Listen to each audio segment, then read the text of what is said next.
الحمد للہ الذی ہدانا لہذا وما كنا لنهتدی لولا ان هدانا اللہ اللہم صلی علی محمد وعلی آل محمد کما صلیت علی ابراہیم وعلی آل ابراہیم انک حمید مجید۔ دوستو ساتھیو، کل ایک ویڈیو نظر سے گزری جس میں ایک لڑکا ہے، وہ اللہ یاری صاحب سے سوال کر رہا ہے اور وہ قرآن مجید کے آیت سورۃ احزاب اور آیت نمبر 28 کے بارے میں وہ ان سے پوچھتا ہے۔ سورۃ احزاب آیت نمبر 28 کہ اس آیت کے اندر تو بی بی عائشہ صدیقہ اور حفصہ کی فضیلت معلوم ہوتی ہے، کیونکہ اللہ کے رسول صلی اللہ علیہ وسلم نے اللہ تبارک و تعالیٰ کے حکم سے ان کو کہا تھا کہ اگر تم رسول صلی اللہ علیہ وسلم کے ساتھ رہنا چاہتی ہو اور دوسری طرف دنیا اور دنیا کی زینتیں ہیں، تو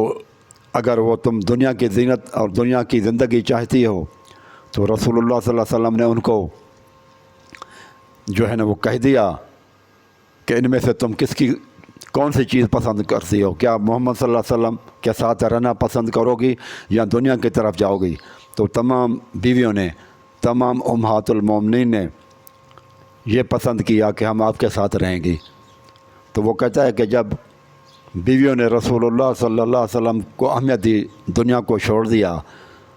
تو یہ امہات المومنین کی بڑی قرآن مجید میں فضیلت ہے جس کو شیعہ نہیں مانتے یا آپ اللہ یاری نہیں مانتے۔ تو اس کے جواب میں اللہ یاری صاحب نے کہا، سر میرا جو ہے نا ایک سنی دوست سے اپنا ایک مناظرہ چل رہا تھا، تو وہ قرآن کی آیت لے کر آتے ہیں سورہ احزاب سے کہ جب ازواج کو ایک چوائس دی گئی تھی کہ رسول اللہ کو چوز کریں، دنیا کو چوز کریں، تو رسول اللہ نے ازواج نے نبی کو چوز کیا تھا۔ تو اس کے بعد پھر ہم لوگ ازواج کے اوپر اس طرح سے یعنی کہ ان کو برا بھلا کہنا، ان پہ لعن طعن کرنا نہیں کر سکتے۔ اس نے قرآن سے بھی حوالہ دیا تھا، تو اس کا کیا جواب ہے؟ دیکھیں، مدینہ میں رسول صلی اللہ علیہ وسلم حکمران تھے، ٹھیک ہے نا، اور بڑے کریم النفس تھے، تو ان کا جو ذاتی مفاد تھا، ان کے خاندانی مفاد تھا کہ وہ رسول صلی اللہ علیہ وسلم کے ساتھ چپکے رہیں۔ چھوڑ کے جاتے ادھر کیا ہوتا؟ ابو بکر کے پاس کون سے پیسے تھے؟ کوئی امیر آدمی تھا نا، اور رسول صلی اللہ علیہ وسلم کو چھوڑ کے جاتا نا، تو اس کی کوئی عزت ہی تھی نہیں، اس کے والد کا، اس کے اپنے خاندانی کوئی عزت تھی نہیں، ان کی ساری عزت ہی یہی تھی کہ نبی صلی اللہ علیہ وسلم سے اس کی شادی ہے۔ اور مدینہ کا سربراہ کون ہے، مدینہ کا بادشاہ کون ہے، حکمران کون ہے، کس کے ہاتھ میں بیت وہ نبی صلی اللہ علیہ وسلم ہے۔ تو یہ کون سا احسان کیا بھائی کہ بھائی انہوں نے طلاق نہیں لی؟ یہ کوئی احسان ہے؟ نبی صلی اللہ علیہ وسلم سے طلاق نہیں لی، یہ کوئی دلیل ہے بھائی؟ چل جی، اما عائشہ کا اتنا بڑا احسان ہے اسلام پہ کہ اس نے طلاق ہی نہیں لی، یہ کون سی بات ہے؟ طلاق لیتی ادھر کہاں جاتی ہوئی؟ اس کے والد وہ تو ویسے وہ کتنے فقیر لوگ تھے، اتنا تو یہ تو نہیں تھا کہ کوئی اس کا والد کوئی بڑا تاجر تھا، کوئی بڑا اس کے پاس پیسے تھے، کوئی کچھ بھی نہیں تھا، یہ لوگوں کے پاس بھوکے مرتے تھے۔ ہاں، ان کے لیے دنیا یہی تھا، آخرت بھی یہی تھا کہ نبی صلی اللہ علیہ وسلم کے ساتھ رہیں، ٹھیک ہے نا؟ وہ ہے نا، یا ایھا النبی قل لازواجک ان کنتن تردن الحیات الدنیا وزینتها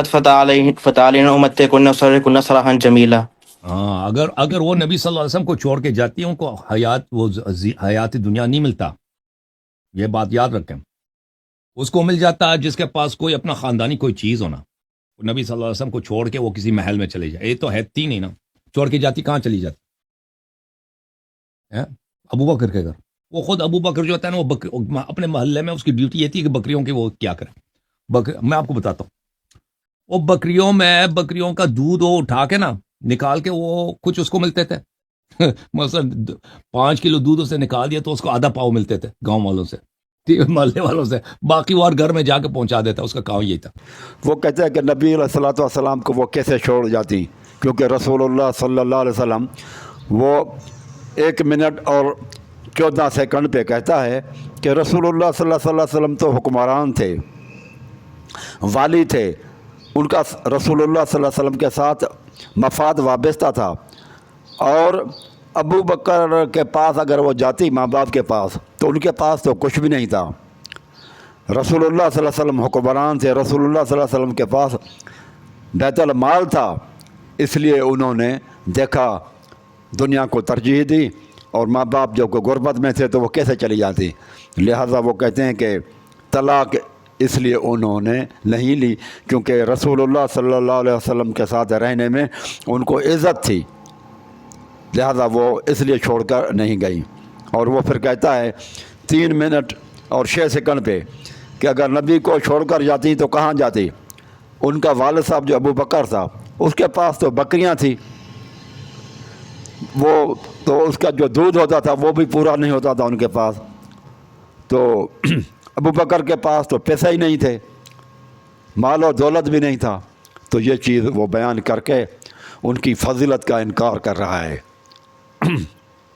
تو یہ بہت بڑا اس نے میرے بھائیوں دھوکہ دیا ہے۔ پھر اس نے صحیح مسلم کی ایک حدیث پڑھی ہے کہ ایک مرتبہ حضرت ابو بکر اور عمر وہ ایک گلی میں بیٹھے ہوئے تھے، رسول اللہ صلی اللہ علیہ وسلم کا وہاں سے گزر ہوا، ان سے پوچھا گیا کہ کیوں بیٹھے ہو؟ کہنے لگے اے اللہ کے رسول، ہمیں بھوک نے جو ہے نا وہ نکالا ہے گھر سے، کہ ہم جو ہے نا، تو وہ کہتا ہے کہ جب وہ اتنے بھوکے رہتے تھے، گھروں میں کچھ نہیں تھا، تو ان کی جو ہے نا بیٹیاں رسول اللہ صلی اللہ علیہ وسلم کو چھوڑ کر، عزت کو چھوڑ کر، مالدار شخص رسول اللہ صلی اللہ علیہ وسلم مالدار تھا، اس کو چھوڑ کر وہ غریب جہاں بھوکے ہوتی تھی ان کے پاس کس طرح وہ جاتی؟ اس لیے انہوں نے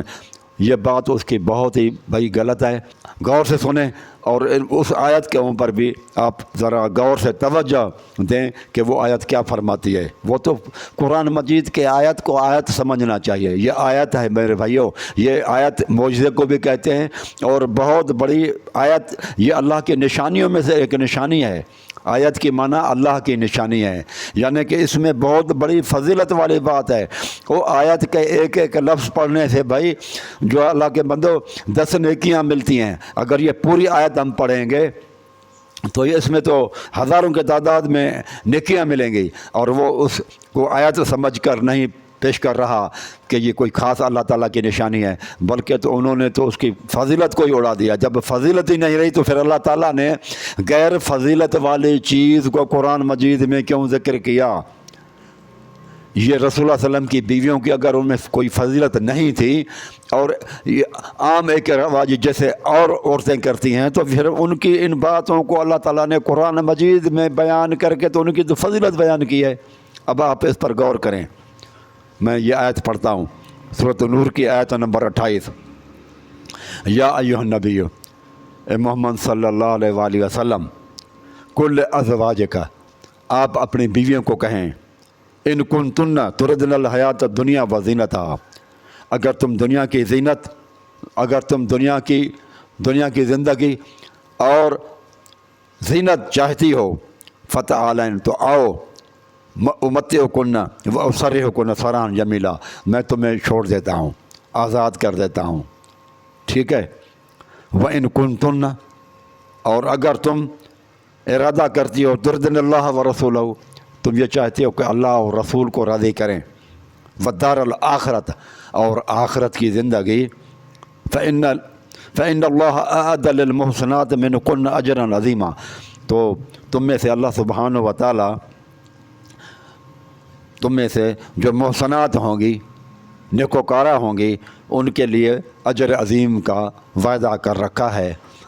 ٹھیک ہے۔ یہ آیت نمبر 28 ہے سورۃ احزاب کی۔ میرے بھائیوں آپ دیکھیں، اللہ تبارک و تعالیٰ فرماتا ہے ایک طرف رسول ہے اور دوسری طرف دنیا ہے اور اس کی زیب و زینت ہے، ٹھیک ہے۔ یہ دو ان کے سامنے اللہ تبارک و تعالیٰ نے آزمائش رکھی، اور یہ دکھلانا چاہتا ہے کہ جب ان کی رسول اللہ صلی اللہ علیہ وسلم کے بیویوں کو کہا گیا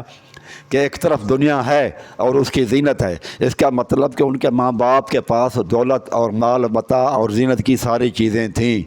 ایک طرف بہت اچھی دنیا کی زندگی، اور دوسری طرف کیا ہے؟ رسول اللہ صلی اللہ علیہ وآلہ وسلم ہے، ٹھیک ہے۔ تو رسول اللہ صلی اللہ علیہ وسلم، اس کا مطلب یہ ہے یہ اس وقت بات ہوگی جب رسول اللہ صلی اللہ علیہ وسلم کے پاس دنیاوی زندگی کا ساز و سامان کم تھا، اور زینت کی چیزیں رسول اللہ صلی اللہ علیہ وسلم کے پاس نہیں تھی، بہت غربت کی زندگی تھی رسول اللہ صلی اللہ علیہ وسلم کی، تکلیف کی زندگی تھی رسول اللہ صلی اللہ علیہ وسلم کے ساتھ رہنا، جبکہ دوسری طرف ان کے ماں باپ کی طرف زیب و زینت اور زیبائش کی اور دنیا کی ریل پیل تھی، اس وقت ان کو کہا گیا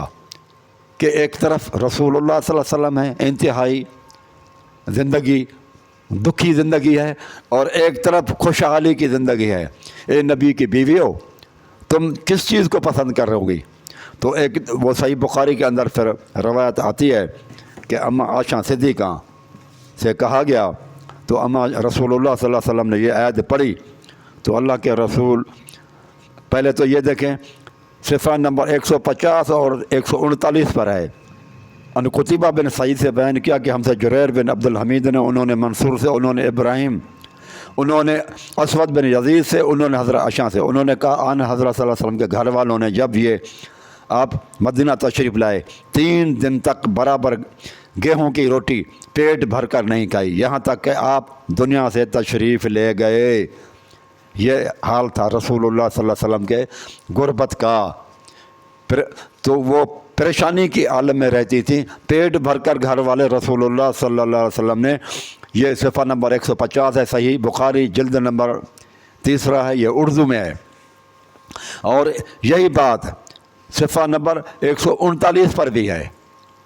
139 بھی ہے۔ اس کا مطلب یہ ہے کہ ایک طرف ان کے سامنے رسول اللہ صلی اللہ علیہ وآلہ وسلم کی زندگی تھی، تکلیف کی زندگی تھی، پریشانی کی زندگی تھی، دکھوں کی زندگی تھی، اور بھوک کی زندگی تھی، دوسری طرف اللہ تعالیٰ نے فرمایا دنیاوی زندگی اور زینت کی زندگی۔ اس کا مطلب کہ اس کا وجود تھا، کہاں تھا؟ صاحب ظاہر ہے وہ ماں باپ کی طرف جاتے ہیں، اس کا مطلب کہ ان کے ماں باپ جو ہے نا وہ مالدار تھے اس وقت وہ غریب نہیں تھے، وہ بعد میں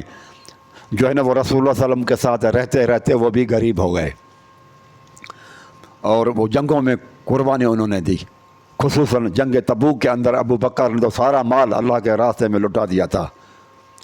اور اس سے یہ بھی ثابت ہوتا ہے کہ وہ جو ایمان لائے تھے دنیاوی لالچ کی وجہ سے ابو بکر اور عمر نہ لائے تھے، اگر وہ ہوتا تو وہ مالدار ہوتے بعد میں، ٹھیک ہے بھائی۔ اور ابو بکر مالدار تھا، وہ اس آیت سے بھی آپ دیکھ سکتے ہیں کہ یہ تو معلوم ہوا کہ رسول اللہ صلی اللہ علیہ وسلم کے گھر میں مال نہیں تھا، اور پورا جو ہے نا وہ خرچہ اور جو زیب و زینت اور دنیاوی چیزیں تھی، حتیٰ کہ کھانا پینا بھی ان کو زیادہ تر میسر نہیں تھا، پریشانی کی زندگی تھی۔ اب آپ آئیں دوسری طرف ابو بکر کی زندگی کے اوپر ہم دیکھتے ہیں، اللہ تعالیٰ فرماتا ہے، یہ سورۃ نور ہے اور آیت نمبر 21 کو دیکھیں یا 22 میں دیکھیں، اس میں ابو بکر صدیق کا واقعہ ہے، واقعہ افق کے بارے میں ہے کہ جب اماں عائشہ صدیقہ کے اوپر تہمت لگی کہ وہ ایک سفر میں گئی تھی، اس کو واقعہ افق کہتے ہیں، تو واقعہ افق میں جس نے تہمت لگانے والے تو منافقین تھے، لیکن حضرت عمر، حضرت ابو بکر کا خالہ زاد بھائی حضرت مصطح بن اساسہ وہ بھی شامل ہو گئے تھے۔ تو جب ابو بکر صدیق کو پتہ چلا کہ تہمت لگانے والوں میں میرا خالہ زاد بھائی حضرت مصطح بھی شامل ہے، تو پھر انہوں نے یہ کہا کہ میں مصطح بن اساسہ کی مدد نہیں کروں گا۔ اس سے پہلے مصطح بن اساسہ کی حضرت ابو بکر مدد کرتے تھے، ہر مہینے میں ان کو گفٹ، تحفہ، تحائف اور پیسے وغیرہ دیتے تھے، کیونکہ ابو بکر مالدار تھے۔ تو پھر انہوں نے کہا کہ میں ابھی اس کی مصطح کی مدد نہیں کروں گا، کیونکہ یہ دشمنوں کے ساتھ ملے ہوئے ہیں، میری بیٹی کے اوپر جن منافقین نے تہمت لگائی ہے یہ ان میں یہ بھی شامل ہے۔ تو یہ اس کی نیت بری نہیں تھی حضرت مصطح کی، وہ منافقین کے کچھ چکروں میں آ گئے تھے، لیکن اس کی دل جو ہے نا میں کوئی منافقت قسم کی کوئی چیز نہیں تھی۔ انسان کبھی کبھی کسی کے چکروں میں دھوکے میں آ ہی جاتا ہے۔ تو اس وقت ابو بکر نے یہ کہا تھا، قرآن مجید کی آیت ہے کہ تم میں سے ولا یأتل اول الفضل منکم وسعت، تم میں سے وہ لوگ جو مال اور دولت میں وسعت والے ہیں اور فضیلت والے بھی ہیں۔ اول الفضل ابو بکر کے لیے کہا کہ کوتاہی نہ کریں، ولا یأتل کوتاہی نہیں کرنا چاہیے، دریغ نہیں کرنا چاہیے، اول الفضل تم میں سے وہ آدمی اس آدمی کو جو فضیلت والا ہے، منکم تم میں سے، وسعت اور وسعت والا ہے مال اور دولت کے حساب سے، ان یؤتوا اولی القربا، کہ وہ جو ہے نا احسان نہ کرے قرابت داروں کے اوپر، والمساکین اور مسکینوں کے اوپر، والمہاجرین اور ہجرت والوں کے اوپر، فی سبیل اللہ، اللہ تعالیٰ کی وجہ سے، ولیعفو، اس کو تو معاف کرنا چاہیے، ولیصفحوا، اور درگزر کرنا چاہیے، اللہ تحبون، کیا تم یہ پسند نہیں کرتے، ان یغفر اللہ لکم، کہ ہم میں سے بھی کچھ قصور کوتاہیاں ہو جاتی ہیں تو ہمیں اللہ تعالیٰ معاف کرے، تم یہ چاہتے ہو کہ اللہ تمہیں معاف کر تمہارے قصوروں کو، تو اس طرح سے کسی اور بندے کے ساتھ قصور ہو گیا ہے تو اس کو بھی معاف کر دو، واللہ غفور الرحیم، اللہ تعالیٰ معاف کرنے والا، رحم کرنے والا ہے۔ دیکھیں ابو بکر کی فضیلت کہ اللہ تعالیٰ کیا کہتا ہے، ایک کہا فضیلت والا، اول الفضل اور وسعت اور مال و دولت کے حساب سے وسعت والے، یہ تو قرآن مجید کی آیت بتا رہی ہے کہ اس وقت ابو بکر صدیق، اور یہ آیت کس کے بارے میں نازل ہوئی ہے، یہ تو آپ یہ بھی دیکھیں، یہ مجمع بیان ہے، تفسیر شیعہ کی ہے، حسن تبریسی کی ہے بھائی، اور یہ جلد نمبر ہے 7واں، یہ سورۃ نور کی تفسیر میں ہے، اس میں دیکھیں کہ اول الفضل وسعت سے مراد کون ہے،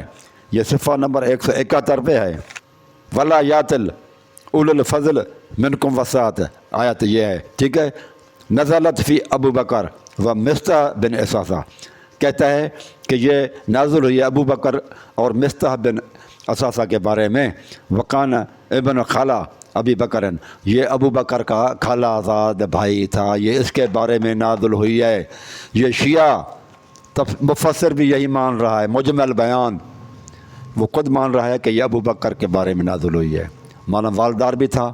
اور فضیلت والا بھی تھا، اور وہ گرانے کی اس نے اللہ جاری صاحب نے پوری کوشش کی ہے کہ وہ تو مالدار بھی نہیں تھا اور فضیلت والا بھی نہیں تھا، اس کے گھرانے کی کوئی عزت و احترام ہی نہیں تھا، تو اللہ تعالیٰ کے نزدیک تو اول الفضل ہے، لیکن اللہ جاری کے نزدیک جس کو جو شخص اللہ تعالیٰ کے نزدیک اول الفضل ہے، فضیلت والا ہے، مرتبے والا ہے، وہ اللہ جاری کے نزدیک گرا ہوا انسان ہے۔ مجھے بتاؤ، جس کو اللہ تعالیٰ فضیلت والا کہے وہ اس کے نزدیک کوئی اس فضیلت والا نہیں ہے اللہ جاری کے، اور اللہ جاری کے جو ہے نا ہم نوا لوگ ہیں ان کے سامنے۔ اب مجھے بتاؤ، یہ قرآن مجید کے مانیں گے، اور یہ مفسر ہے جس نے کہا کہ یہ ابو بکر کے صدیق کے بارے میں آیت نازل ہوئی ہے، تو مجھے بتاؤ کہ ابو بکر کو مانو گے میرے بھائی یا کسی یہ قرآن مجید کو مانو گے یا اللہ جاری کو مانو گے؟ اب یہ قرآن مجید کی آیت بتا رہی ہے کہ ایک طرف، اور ویسے بھی آزمائش کے لیے جب کسی عورت کو کہا جائے کہ ایک طرف دنیا داری کی طرف جاؤ گے یا اپنے شوہر کے ساتھ رہو گے، تو دنیا، اس کا مطلب جب کہا جائے کہ دنیا داری کے آپ زینت دنیا کی پسند کریں گی یا آپ اپنے شوہر کے ساتھ رہیں گی، اس کا مطلب کہ شوہر کے پاس وہ دنیا نہیں ہوگی، جب بھی تو یہ کہا جا رہا ہے نا، اور جہاں جائے گی یعنی کہ والدین، اس کا مطلب وہ مالدار ہوں گے، اس وقت ان کو آپشن دی گئی، تو انہوں نے کیا کہا؟ صحیح بخاری کے اندر یہ روایت ہے کہ اما عائشہ صدیقہ نے کہا جب یہ آیت نازل ہوئی ہے تو انہوں نے کہا کہ ہمیں اللہ اور اس کو رسول کہ جو ہے نا ہم رہیں گی، اور ہمیں اپنے ماں باپ کی طرف بھی جانے کی ضرورت نہیں، مشورہ لینے کی بھی کوئی ضرورت نہیں ہے۔ یہ رسول اللہ صلی اللہ علیہ وآلہ وسلم نے اما عائشہ صدیقہ کو بلایا، تمام بیویوں کو، کہ تم جاؤ اور اپنے والدین کے ساتھ مشورہ کرو،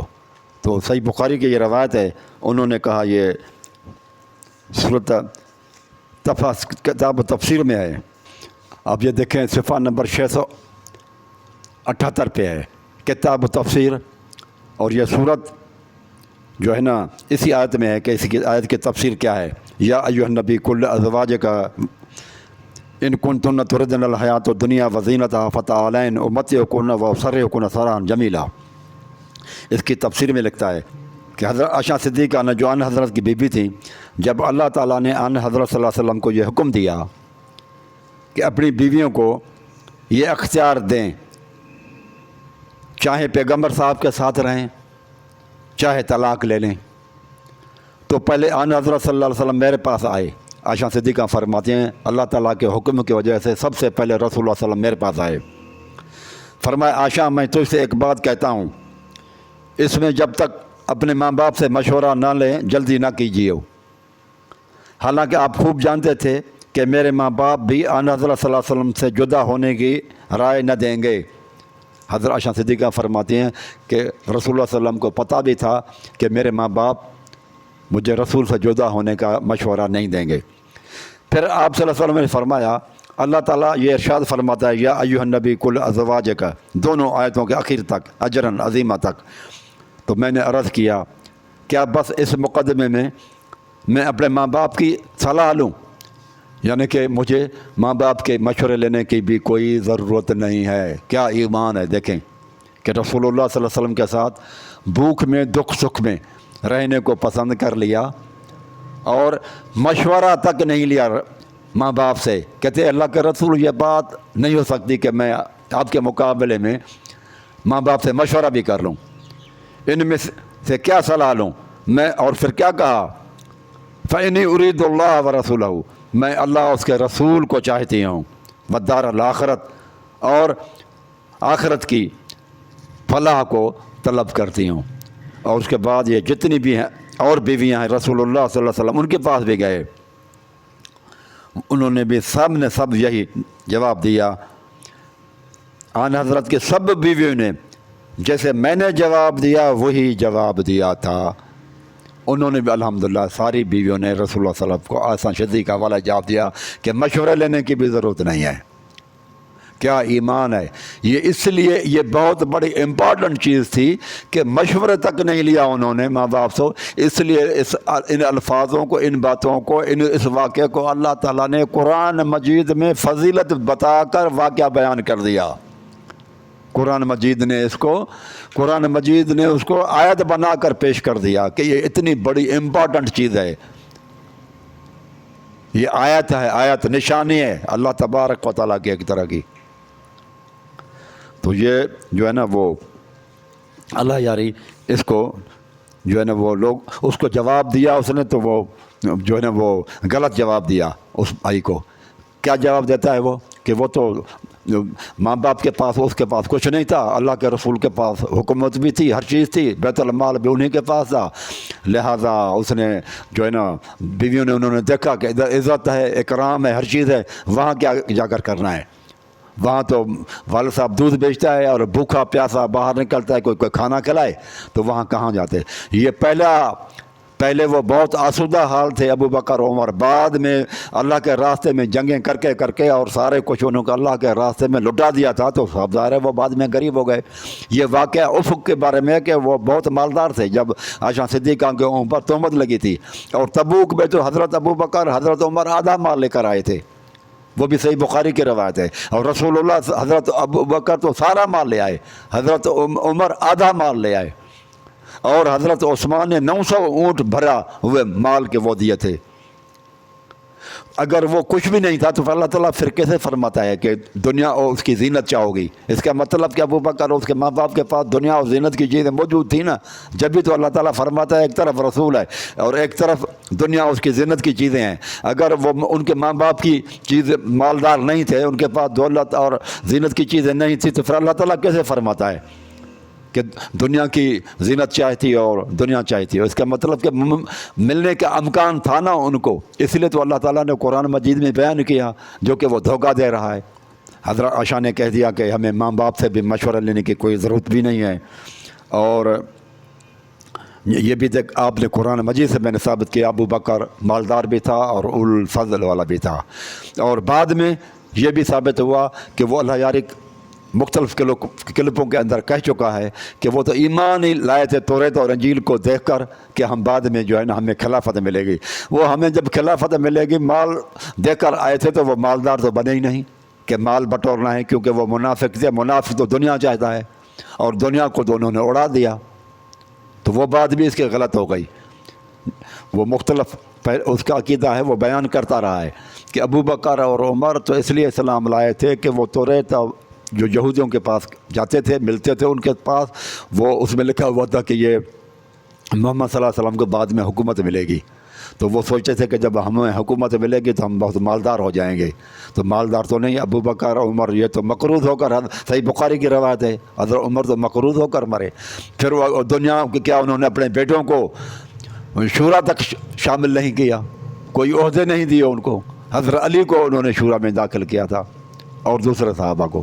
یہ اتنی فضیلت عائشہ صدیقہ کی کہ اور بیویوں کی کہ اللہ تعالیٰ نے قرآن مجید کی آیت بنا کر قرآن کا ایک حصہ بنا دیا۔ کیا یہ فضیلت نہیں ہے؟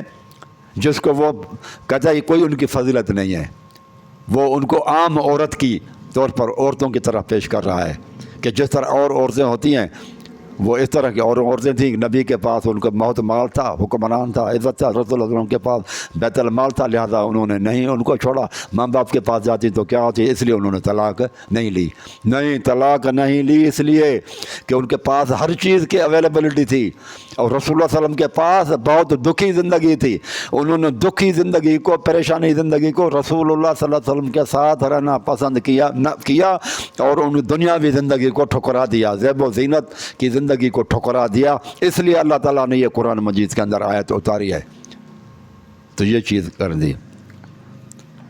اقول قولی ھذا استغفر اللہ استغفر اللہ۔